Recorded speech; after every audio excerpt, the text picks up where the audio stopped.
बिस्मिल्लाहिर्रहमानिर्रहीम। अस्सलामुअलैकुम। Dear students, आज के इस लेक्चर में हम मिसलेनियस एक्सरसाइज यूनिट नंबर 4 की एक्सरसाइज का एक क्वेश्चन रहता है, वो आपको सॉल्व करवाऊंगा। आइए, क्वेश्चन नंबर ये है 2। How can we make partial fractions of x minus 2 over x plus 2 into X plus 3। आप देखिए कि ये किस टाइप की फ्रैक्शन है। सबसे पहले ये प्रॉपर है या इम्प्रॉपर। तो पोलिनोमियल जो ऊपर नोमिनेटर शुमार कुनिंदा में है उसमें x की हाईएस्ट पावर 1 है, तो लिहाजा नोमिनेटर में पोलिनोमियल की डिग्री है 1। डिनोमिनेटर में यहाँ पे दो लीनियर फैक्टर्स मल्टीप्लाई हो रहे हैं। आप देख सकते हैं ये हैं दो लीनियर फैक्टर्स यक दर्जी अज्जाए ज़रबी। x को x से ज़रब देने से x की पावर 2 हासिल होगी। तो डिनोमिनेटर में हाईएस्ट पावर है 2, जबकि नोमिनेटर में हाईएस्ट पावर x की है 1। तो लिहाजा नोमिनेटर में पोलिनोमियल की डिग्री 1 और डिनोमिनेटर में पोलिनोमियल की डिग्री 2। अब यह है एक प्रॉपर फ्रैक्शन। ये तो मसला हल हुआ कि प्रॉपर है या इम्प्रॉपर। दूसरी चीज़, अब हम ये देखेंगे कि ये लीनियर फैक्टर्स हैं या क्वाड्रेटिक। तो क्योंकि x की हाईएस्ट पावर 1 है तो ये लीनियर फैक्टर्स हैं। दूसरी बात कि इनके ऊपर हाईएस्ट पावर होल फैक्टर के ऊपर नहीं लिखी, तो ये है नॉन रिपीटेड लीनियर फैक्टर्स। तो इनकी पार्शियल फ्रैक्शंस हम लेट करते हैं। एक लीनियर फैक्टर एक कांस्टेंट के नीचे, दूसरा लीनियर फैक्टर दूसरे कांस्टेंट के नीचे, यानी कि लीनियर फैक्टर के ऊपर एक ही कांस्टेंट आता है। इसको आपने कह दिया इक्वेशन नंबर 1। इसके बाद हम क्या करते हैं, multiplying through out by x plus 2 into X plus 3, क्योंकि जो लेफ़्ट हैंड साइड का डिनोमिनेटर होता है वही एलसीएम ज़ू इज़ाफ़ी अकल बनता है। तो हम ये जो फ्रैक्शन है इसको इस एलसीएम के साथ मल्टीप्लाई करेंगे और राइट हैंड साइड में क्योंकि दो टर्म्स हैं 1 बाई 1 उनको भी इसी एलसीएम से मल्टीप्लाई करेंगे। तो आप देखिए कि लेफ़्ट हैंड साइड पे ये दोनों फैक्टर्स, ये नीचे वाले दोनों फैक्टर से कैंसिल, तो ऊपर x माइनस 2 है वो रह जाएगा। ये राइट हैंड साइड में जब आएंगे तो x प्लस 2 वाला फैक्टर ये बटे से कैंसिल होगा और a से x प्लस 3 मल्टीप्लाई होगा। b वाली दूसरी टर्म में x प्लस 3 ये फैक्टर कैंसिल, तो b के साथ x प्लस 2 ये मल्टीप्लाई हो जाने से ये हमें हासिल हुई इक्वेशन नंबर 2। बाय पुटिंग अब हम क्या करेंगे कि a के नीचे,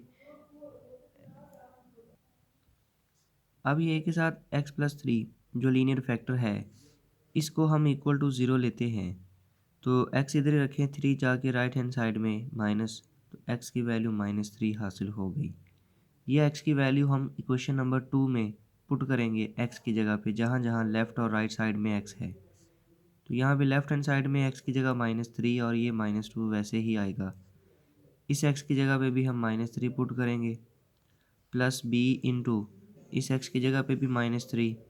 अब आप देखिए -3 प्लस 3 ये एक के साथ कैंसिल हो जाने से 0। लेफ़्ट हैंड साइड में ये दोनों अलामतें एक जैसी हैं, जमा कर दें, 3 और 2 5। अलामत जमा के अमल में जो दोनों के साथ होती है वो जवाब में लिखते हैं और वो है माइनस। जबकि प्लस b के साथ क्या आएगा, ये अलामतें मुख्तलिफ हैं, माइनस कर दें, 3 माइनस 2 1। और अलामत जो बड़े अदद के साथ होगी वो आएगी जब, क्योंकि हम तफरीक कर रहे हैं।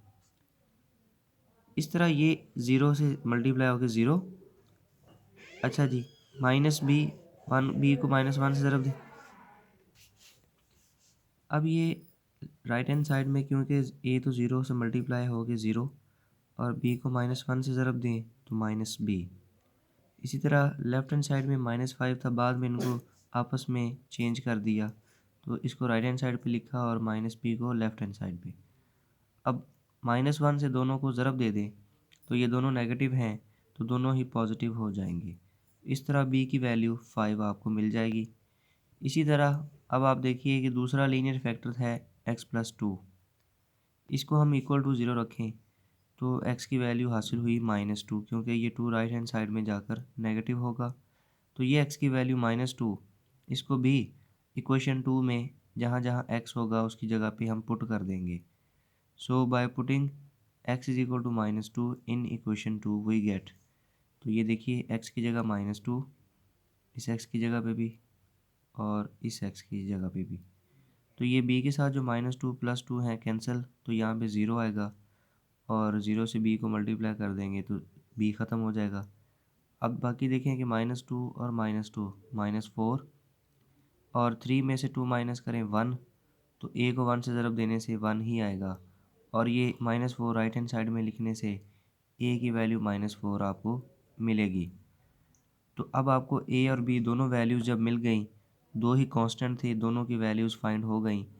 अब हम क्या करेंगे, by putting the values of a and b in equation 1 we get, यानी कि हम इक्वेशन 1 में दो कांस्टेंट थे a और b, उनकी जगह वैल्यूज ये जो हमने फाइंड आउट की हैं उनको पुट कर दें। तो लेफ्ट हैंड साइड में तो गिवन आपको रैशनल फ्रैक्शन जो दी गई थी वो नातक कसर आप लिखें, a की जगह पे -4 और b की जगह पे 5, तो नीचे उनके लीनियर फैक्टर्स वैसे ही लिखे जाएंगे। ये था बेटा आपका क्वेश्चन जो एक रहता था, इसको गौर से देख लें। असल बात ये है कि आपने एक रैशनल फ्रैक्शन जो दी जाती है उसके डिनोमिनेटर को देखकर ही उसकी पार्शियल फ्रैक्शंस बनानी है। तो याद रहे कि सबसे पहला काम आपने ये देखना है कि ये रैशनल फ्रैक्शन प्रॉपर है या इम्प्रॉपर। अगर तो वो प्रॉपर है तो आप डायरेक्टली उसकी अननोन कांस्टेंट्स में पार्शियल फ्रैक्शंस बना के फर्दर सॉल्व करना शुरू कर देंगे। अगर वो प्रॉपर नहीं है, इम्प्रॉपर है, तो पहला काम आप उसको by long division method divide करेंगे, देन उसको प्रॉपर में कन्वर्ट करके फिर आप उसकी पार्शियल फ्रैक्शंस बनाएंगे। उसके बाद आप ये देखते हैं कि डिनोमिनेटर में लीनियर फैक्टर्स हैं या क्वाड्रेटिक। लीनियर फैक्टर के जो है वो ऊपर एक ही कांस्टेंट आता है, क्वाड्रेटिक फैक्टर के ऊपर दो कांस्टेंट आते हैं, ये याद रखें। और दूसरी बात कि वो रिपीटेड का केस है या नॉन रिपीटेड। तो रिपीटेड का केस होगा तो वो जितनी उसकी पावर होगी वही फैक्टर उतनी दफ़ा रिपीट करना है। इन चीज़ों को अंडरस्टैंड कीजिए। इसके लिए आप ये जो इसकी 4 एक्सरसाइजें हैं उसके लिए आप उनके एक एक क्वेश्चन को पकड़ें और उनकी ख़ुद से सिर्फ अननोन ये जो पहली मुसावात हम बनाते हैं इनको बनाने की प्रैक्टिस कर लें, क्योंकि बाकी जो है मेथड आलमोस्ट तकरीबन सब में सेम कॉमन है। इसलिए जो पहला काम है कि आपने ए और बी के नीचे जो लिखने हैं ये लीनियर या क्वाड्रेटिक फैक्टर्स, इनको लिखना सीखिए, इनकी प्रैक्टिस कीजिए, तो इंशाल्लाह आपको समझ आएगी। अल्लाह हाफिज़।